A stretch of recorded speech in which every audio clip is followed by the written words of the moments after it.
What's shaking, booktube? It's me, the magic guy. You know me, doing magic. I do magic all the time. Check this out. I'll do magic right now.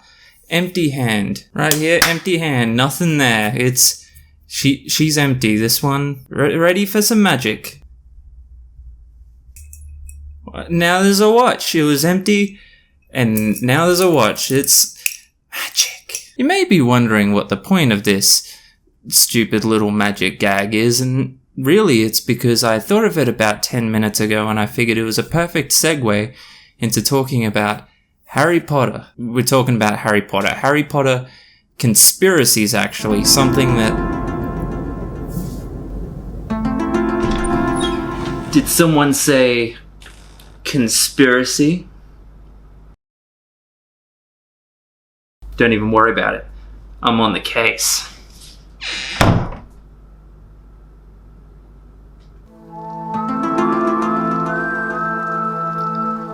don't know what the fuck that was. Today we're talking about Harry Potter conspiracies. I went into a bit of a rabbit hole yesterday when I was procrastinating and I watched about 100,000 Harry Potter fan theory / conspiracy videos, and I've got some opinions on them and I just want to talk about them. I want to give you my hot takes on some of these theories or conspiracies, maybe even see if we can debunk them. Here's the thing, they're not going to be in any particular order.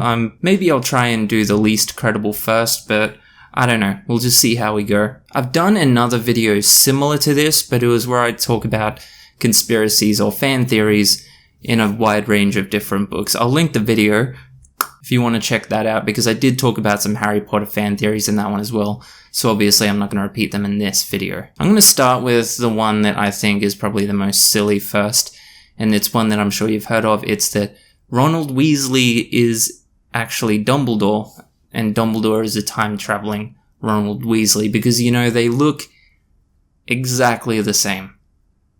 Twinsies. If you haven't heard this one before, you're probably thinking, why? This theory is... It's stupid. But here's the thing, there is some interesting information, and I can see how people came to this conclusion, kind of, but it's very easily debunked. So Ron being Dumbledore is based on a few foundation elements, and that's that, number one, their physical features are described as being very similar. I think it's like Ron's nose, the fact that they were both redheads in their younger days. They have an affinity for these same specific types of candy, but most importantly, it is that Dumbledore seems to have an idea of everything that's going to happen. He's almost, what's that word? Omnipotent. He seems almost omnipotent. So the idea is that he knows everything because he's experienced it as Ronald Weasley. But I didn't really buy into this one, not for a second, and it's for a large number of reasons.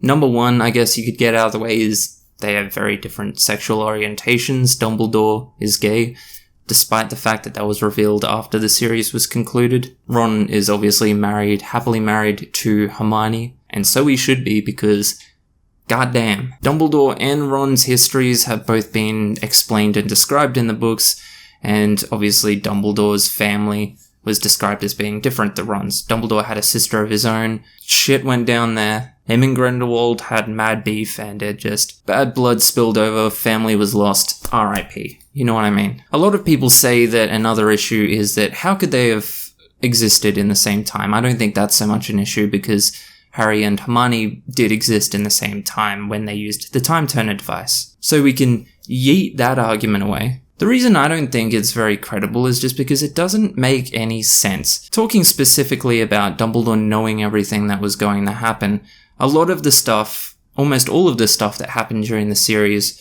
happened as a direct influence of Dumbledore. So you create a paradox, you create a chicken and the egg scenario. Let's say Dumbledore is a time-traveling Ron. What about the very first Ron, where there was no Dumbledore? The events that transpired would have been incredibly different because there was no Dumbledore. So then, when he time-traveled and went back, the events would have been very different again. It just doesn't make any sense. Dumbledore was integral to a lot of the things that happened, so at some point, Ron would have had to experience those things without Dumbledore if he was Dumbledore. Also, their dispositions are very different. I mean, Ron's a hothead, and yeah, Dumbledore can be a bit goofy from time to time, but I just don't see even 100 years making the change from Ron's personality to Dumbledore's. Same can be said with their level of magical power or Ron's lack thereof. Boom!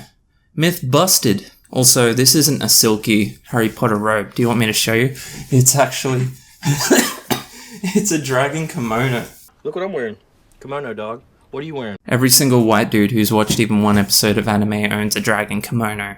Prove me wrong. You can't. The next ridiculous fan theory / conspiracy is that J.K. Rowling is actually Rita Skeeter, and the reason this fan theory is most ridiculous is because it relies entirely on the idea that the Wizarding World is real. Basically everything that happened in the books, that universe that exists in the books, is real. Like real. I mean, it's fun to think about, don't get me wrong. The theory goes along the lines that Rita Skeeter basically was eventually exposed and ostracized because of her embellished writing, because of her ridiculous journalistic reports that throw everyone under the bus.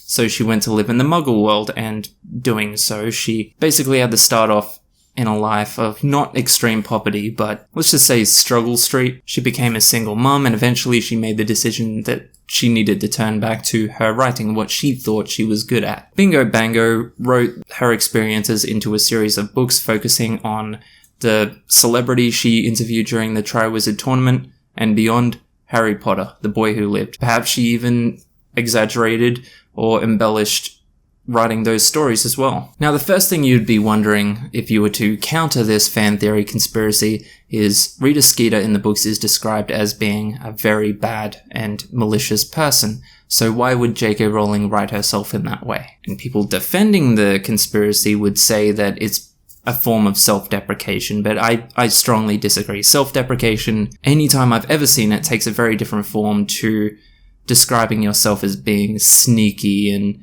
malicious and conniving and just a really self-centered and self-serving person. That's a whole different kind of self-deprecation. And let's be real, Rita Skeeter probably wouldn't do half as much charitable shit as J.K. Rowling has done. Yeah, no matter how much J.K. Rowling hating you do in your spare time, don't forget how much charitable shit she does, because it's a lot. The next one, you can kind of take it or leave it as you like. It's more so just an allegory, and that's just that Dumbledore is death in the series in relation to the Deathly Hallows. So you've got the three brothers, the one that wants to be unbeatable, the one that wants to revisit a dead loved one, and the one that wanted to hide from death. And then you have death itself. And the idea is that the three brothers, Voldemort being the oldest brother with the Elder Wand, who seeked power, Snape, who seeked to revisit a dead loved one, Lily Potter. Snape straight up wanted to cuck James Potter, let's just be real, that's a thing. And then you have Harry, or even interestingly, I've heard some people say it was James Potter, the one that wanted to hide from death. So James owned the invisibility cloak before Harry, and he was the one who handed it down, like in the little animation in the movies. But it makes more sense to say Harry is the third brother because, you know, he greeted death like an old friend, blah, blah, blah. That's what we're getting into here. So at some point in time, Dumbledore had possession of each Deathly Hallows. Maybe not at the same time, but he did own them all, and he was the one who passed them on purpose or inadvertently. So that's compared to Death handing the Deathly Hallows to the three brothers. The strongest point on this fan theory would probably be the part about the third brother greeting death like an old friend, and that obviously could be compared to Harry at the end of the Deathly Hallows revisiting Dumbledore after Dumbledore's death, greeting him like an old friend in limbo. And then another point is that there's pretty much only two things that Voldemort is described as fearing during the Harry Potter series, and that is, most importantly, death, and the second one is Dumbledore. But what if they were the same thing? But yeah, I mean, it's interesting. The next one is one that I really, really like thinking about, but I'm going to give you a warning in advance. It's really dark, like pretty damn dark. So if you have a sensitive disposition, maybe skip ahead to this time right here. It involves me mentioning, but then me saying that it involves that is kind of, this theory involves. So a character you might not be aware of if you haven't recently read the books, because she's not in the films and you wouldn't really be expected to remember her if you read the series quite a long time ago, but there's a character named Bertha Jorkins who was kidnapped by Wormtail, interrogated by Wormtail and Voldemort just before the events of the Goblet of Fire, and then disposed of, killed once they'd used her. She worked for the Ministry of Magic in the, it's like Games and Competitions department. Basically, they wanted to interrogate her for information about the Triwizard Tournament, which they would obviously go on to use to try and kill Harry Potter, but she also had information about Barty Crouch Jr. Barty Crouch Jr. was the Death Eater who impersonated Mad-Eye Moody during the Goblet of Fire. But yeah, Voldemort and Wormtail interrogated her for information about Barty Crouch Jr. and the Triwizard Tournament, which they would use to try and kill Harry Potter. One thing a lot of people have wondered is how Voldemort got that disgusting little goo baby looking body before he was yeeted into the cauldron. And the only real description we've ever had is that it was due to some incredibly dark magic or dark means, and that Voldemort thanked Wormtail for giving him that interim body. So back to Bertha Jorkins being kidnapped. A lot of people have said, did anyone notice that the Voldemort interim body kind of looked like a fetus? You can see where this is going. The idea is that Wormtail, possessed by Voldemort, and impregnated Bertha Jorkins, and then basically once they had the fetus to use as a body, that's when they killed her. Nasty. Nasty. So yeah, that's the theory, and I mean, it's interesting to think about because to the best of my knowledge, there's no concrete evidence that this couldn't have been the case, but there's more than enough to debunk it in a certain sense. I think first of all, and most importantly, I don't think J.K. Rowling would have written something like that or intended for something like that to be a factor in the Harry Potter universe. I don't think that's something she would have done. It's never mentioned at any point that Bertha Jorkins was pregnant, but again, it doesn't give too much of an insight into what happened during those interrogations. I don't think it's a thing, but I think it's interesting to think about, and I think it's one of the more credible fan theories / conspiracies. See, the thing with pretty much all of the fan theories on this list is that I don't 100% believe any of them were the case, because I think if they were, they would have been hinted at or flat out explained in the series more than it was. Or at the very least, by now, I would think that J.K. Rowling would have confirmed these theories, because they've been out for quite a long time. And she obviously has no issue with confirming fan theories or conspiracies after the fact. So yeah, I don't 100% believe any of these, but a lot of them are fun to think about. And there's a few that I could definitely be convinced to believe, like these next two. So the first one is that Snape... What the fuck is it now? It may interest you to know I've found the culprit behind the conspiracies. What? Oh yeah. It was this little lady right here. I knew it. You knew nothing, and soon Dominion will be mine. Bonnie! What if Snape was only so hard on Neville because the prophecy didn't end up applying to him and his parents? Now, we all know that the prophecy that was told during the Harry Potter series, well, it was hinted that it could have applied to either Harry or Neville. The burden of the prophecy obviously ended up falling onto Harry's bitch-ass shoulders, but what if it had been Neville and his parents that had been killed? Would Snape have been able to spend more time with Lily Potter? Would he have had a potential romance with Lily Potter? Prob's not chief, but maybe that's not the way he sees it. I think it's plausible that perhaps Snape holds some resentment towards Neville Longbottom because it was Lily Potter that was killed and not his parents. Because, you know, the Longbottoms, they've got it pretty good.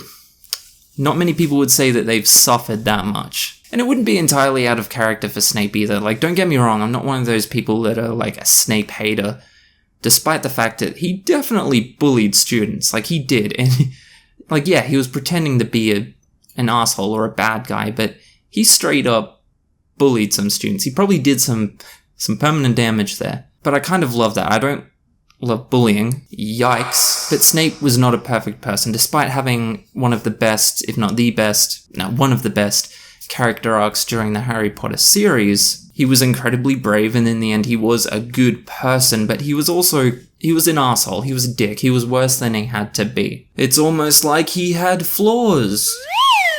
He was a flawed character.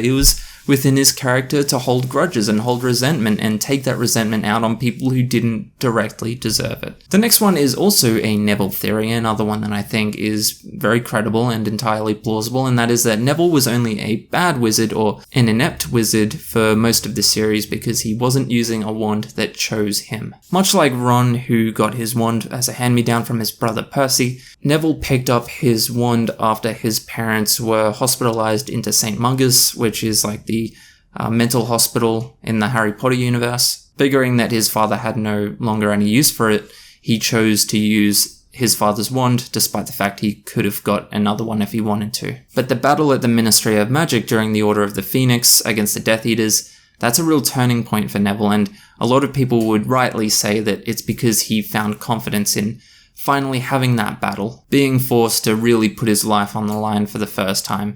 Some would say that was the turning point, and I think that's probably the right answer. But it was around that time that he was also put in a situation where he needed to get his own wand, and he did. And we notice from that point on that he is an incredibly adept wizard. He actually becomes one of the better wizards in the school in his grade. Personally, I like to think it's a bit of both. I like to think that him getting his own wand did cause a significant increase in his power, but I think even more than that, him finding confidence and realizing that he was a bad motherfucker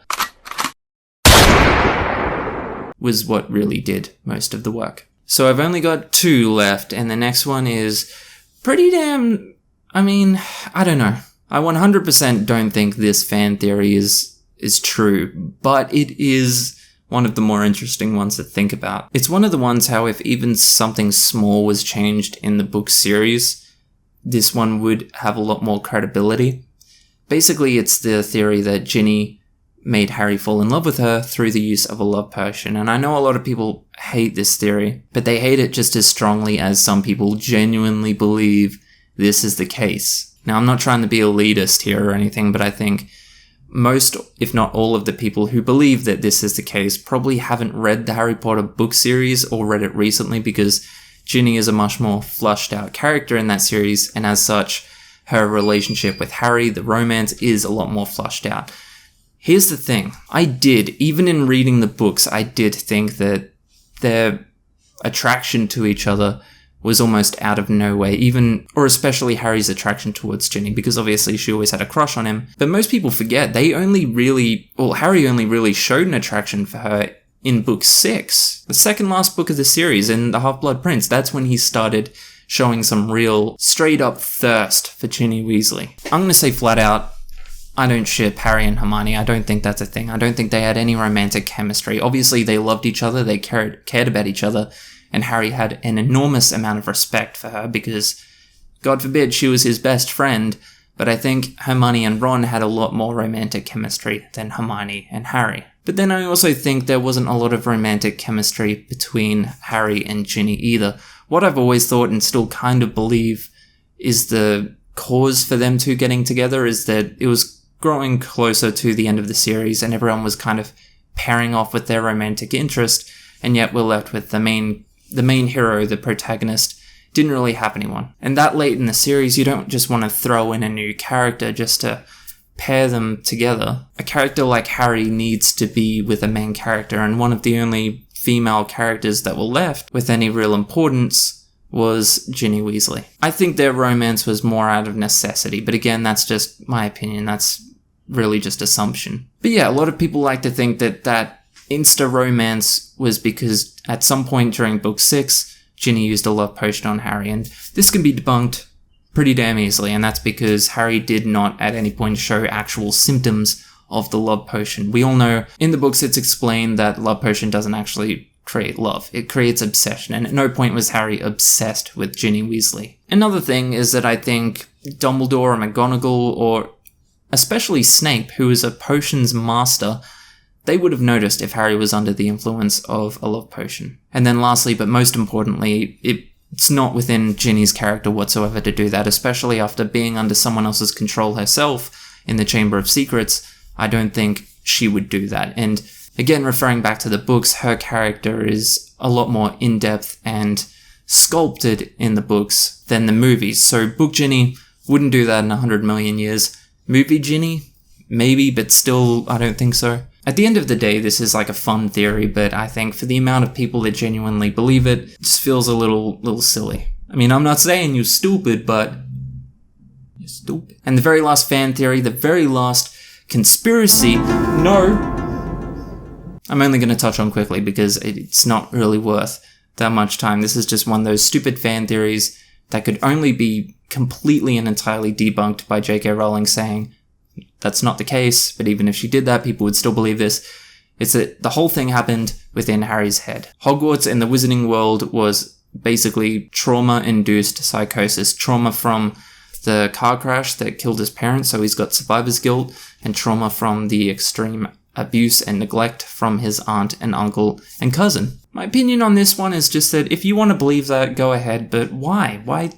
Nothing really alludes to this being true, and if it was, that would ruin everything, so why would you want to... Why? So yeah, that's it. Just blew your mind, didn't I? You're welcome. I don't think I've actually ever done a full video dedicated to Harry Potter before, because God knows it's done enough on YouTube. There is more than enough fan theory, conspiracy, Harry Potter videos. I just wanted to give my opinions on it, a bit of a fresh take, and I think I've done a bit of a different video, at least I hope so. But the reason I'm mentioning this is because I actually have an idea for another Harry Potter video I'm going to be doing probably next week or the week after.